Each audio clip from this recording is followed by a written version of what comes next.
Welcome to my YouTube channel Learning with Dignity. My name is Garima. आज हम कर रहे हैं क्लास 8 हिंदी एनसीईआरटी दूरबा का 7वां पाठ उठ किसान ओ। यह एक कविता है और इसके कवि हैं त्रिलोचन जी। उठ किसान ओ बादल घिर आए हैं, तेरे हरे भरे सावन के साथी ये आए हैं।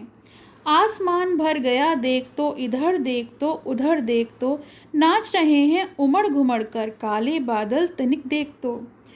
तेरे प्राणों में भरने को नए रंग लाए हैं, यह संदेशा लेकर आई सरस मधुर शीतल पुरवाई। तेरे लिए अकेले तेरे लिए कहाँ से चलकर आई, फिर वे परदेसी पाहुन सुन तेरे घर आए हैं। उड़ने वाले काले जलधर नाच नाच गरज कर, ओढ़ फुहारे की शीत चादर देख उतरते हैं धरती पर। छिपे खेत में आंख मिचौनी की सी करते आए हैं।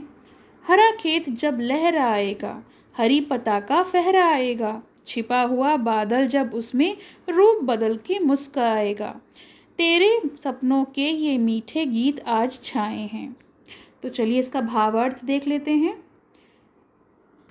पहला, उठ किसान ओ बादल घिर आए हैं, तेरे हरे भरे सावन के साथी ये आए हैं।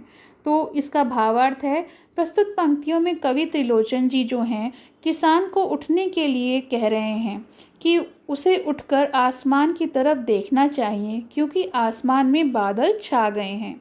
उसका खेत हरा भरा करने के लिए उसका साथी बादल बारिश लेकर आया है और अब उसे आनंदपूर्वक खेतों में काम करना चाहिए। अर्थात कभी भी वर्षा हो सकती है, यानी उसके जीवन में अब आनंद की वर्षा होने वाली है। आसमान भर गया देख तो इधर देख तो उधर देख तो, नाच रहे हैं उमड़ घुमड़ कर काले बादल तनिक देख तो इन प्रस्तुत पंक्तियों में कवि किसान को और ज़्यादा उत्साहित करते हैं, जिससे कि ये जो बादल हैं ये साधारण बादल नहीं हैं, पानी से भरे हुए बादल हैं और ये उमड़ घुमड़ कर आसमान में छा गए हैं। अतः आसमान की तरफ ज़रा सी गर्दन उठाकर देखो तो यह तुम्हारे जीवन में नया राग यानी उत्साह भरने के लिए ही आए हैं।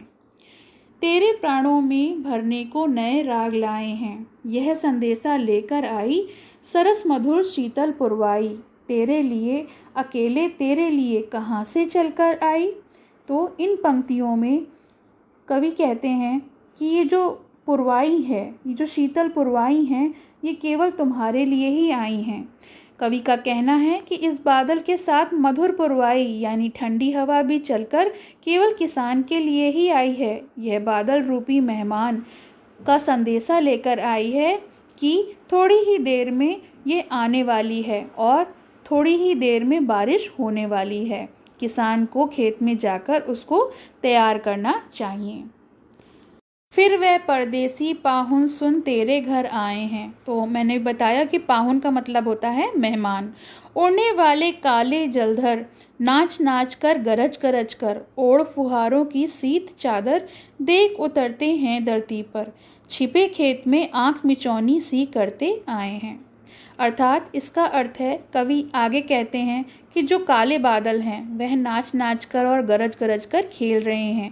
इन बादलों की फुहारों की सफ़ेद चादर भी ओढ़ रखी है, जिससे कि पूरे वातावरण में बौछार की सफ़ेदी छा गई है और इस तरह धरती पर उतरकर ये बादल जो हैं खेतों में लुका छुपी का खेल खेल रहे हैं, आँख मिचौनी खेल रहे हैं, जैसे कि बच्चे खेलते हैं। अर्थात गरज कर नाच कर ये बादल लुका छुपी का खेल खेल रहे हैं, ऐसा प्रतीत होता है।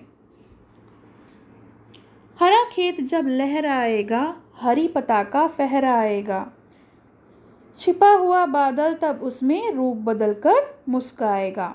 तो यहाँ पे कवि का कहना है कि जो ये बादल हैं, ये जब खेत हैं वो लहराएंगे और हरी पताका होता है झंडा, तो जब झंडा फहराएंगे तो क्या होगा, तो खेत जब हरा भरा हो जाएगा और हरा झंडा दिखाएगा। हरा झंडा यानी यहाँ पर लहलहाती फसल से है, मानो किसी ने बहुत सारी हरी झंडियाँ गाड़ दी हों और किसान अच्छी फसल का जो सपना देख रहा था वो पूरा हो गया हो। बादल भी रूप बदलकर, भेष बदलकर किसान के खेत में देखने के लिए आएंगे और ये जो लहलहाते फसलों को देखकर ये सारे बादल जो हैं वो मुस्कुराएंगे। तेरे सपनों के ये मीठे गीत आज छाए हैं। इन पंक्तियों से कवि क्या तात्पर्य ये है कि जो किसान है, जो मीठा सपना देखा था उसने, वो पूरा हो जाएगा, उसका गीत छा जाएगा और वो खुश हो जाएगा। उसकी खुशहाली का राज उसकी फसल होती है, क्योंकि पूरे साल वो मेहनत करता है और जब समय पर बारिश नहीं होती है तो वो बेकार हो जाती है। लेकिन आज उसका सपना पूरा हो गया है, बारिश होने के कारण खेत जो हैं लहलहा उठे हैं। इस तरह कवि किसान को उठने को, खेतों में जाकर काम करने के लिए मतलब सावधान कर रहा है। तो कविता का मूल भाव ये है कि प्रस्तुत कविता में त्रिलोचन जी द्वारा लिखित जो सुंदर कविता है, जिसमें कवि ने किसान को उठकर कहा है कि उठकर खेतों में जाए और आसमान के जो काले बादल हैं उनको देखकर और ठंडी ठंडी जो हवा है उनको देखकर प्रेरित होकर काम करे और जीवन में खुशियाँ भरने के लिए अपने आप को आगे करे। ये शब्दार्थ देख लेते हैं। घिरना, चारों ओर से आना या छाना। तनिक यानी थोड़ा सा। संदेशा यानी समाचार और खबर। पूर्वाई होती है पूर्व की ओर से चलने वाली हवा। शीतल माने ठंडी। परदेसी, दूसरे शहर में रहने वाला। पाहुन होता है मेहमान या अतिथि। जलधर, पानी से भरे बादल को जलधर कहते हैं। फुआर होती है बौछार या फिर नन्ही नन्ही बूंदें। सित माने सफ़ेद। ओढ़ना यानी ढांपना या किसी कपड़े आदि से बदन को ढकना। पताका होता है झंडा। आँख मिचौनी, एक पल दिखना और छिप जाना यानी लुका छुपी का खेल। गरज होता है बादलों की जोरदार ध्वनि। बादल गरजते हैं ना। अब देखिए प्रश्नोत्तर देखते हैं कविता से। नीचे लिखी पंक्तियों पढ़ो, आपस में चर्चा करके इसके नीचे दिए गए प्रश्नों के उत्तर दो। तेरे हरे भरे सावन के साथी ये आए हैं। क्या बादल हरे भरे सावन के साथी हैं अथवा किसान के या फिर दोनों के? तो इसका उत्तर है बादल सावन और किसान दोनों के ही साथी हैं। सावन के मौसम में दोनों एक दूसरे की मदद करते हैं। किसान के खेत जो हैं लहलहाते हैं और सावन का मौसम अच्छा रहता है। प्रश्न 2, तेरे प्राणों में भरने को नया राग लाए हैं। बादल ऐसा क्यों लाए हैं जिससे किसान के प्राणों में नया राग भर जाएगा? तो इसका उत्तर है बादल के बरसने से भूमि को जल मिलेगा। इससे किसानों द्वारा लगाए खेतों में पानी मिलता रहेगा और उनकी जो मेहनत है खेतों के रूप में लहलहा जाएगी, जिससे उनके प्राण बसे होते हैं, क्योंकि जो फसल है वो किसान के लिए बहुत महत्व रखती है। इसलिए कवि ने बादल द्वारा लाए गए जल से किसान के प्राणों में नया राग भरने की बात कही है। तेरे लिए अकेले तेरे लिए कहाँ से चलकर आई। क्या सचमुच पुरवाई केवल किसान के लिए चलकर आई है? यह कहकर चलकर आई होगी, वह क्या कहाँ से आई होगी? उत्तर है पुरवाई सभी के लिए आई है, परंतु किसान के लिए बहुत महत्व रखती है, क्योंकि उसे लहलहाते खेत जो हैं बहुत अच्छे लगते हैं। वह कहाँ से चलकर आ रही है इसका तो पता नहीं है, परंतु कहा जाता है कि पहाड़ों से हवा चलती हैं। कविता के आधार पर बताओ कि जब हरा खेत लहराएगा तो क्या होगा?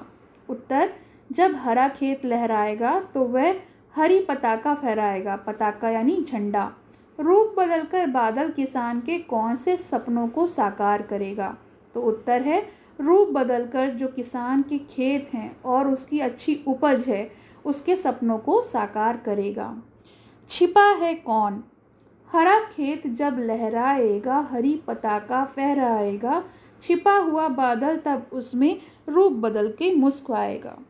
तो कविता में हम पाते हैं कि सावन की जो हरियाली बादलों के साथ के कारण हुई है, इसलिए कवि को उसकी हरियाली में मुस्कुराते बादल दिखाई देते हैं।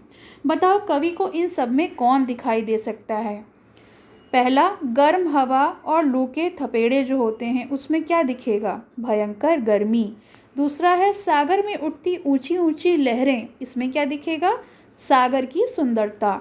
सुगंध फैलाता हुआ फूल, इसमें क्या दिखेगा? फूलों के गुच्छे जिसमें सुगंध होती है। और आखिरी, चैन की नींद सोती हुई बालिका यानी चिंता रहित बालिका दिखेगी।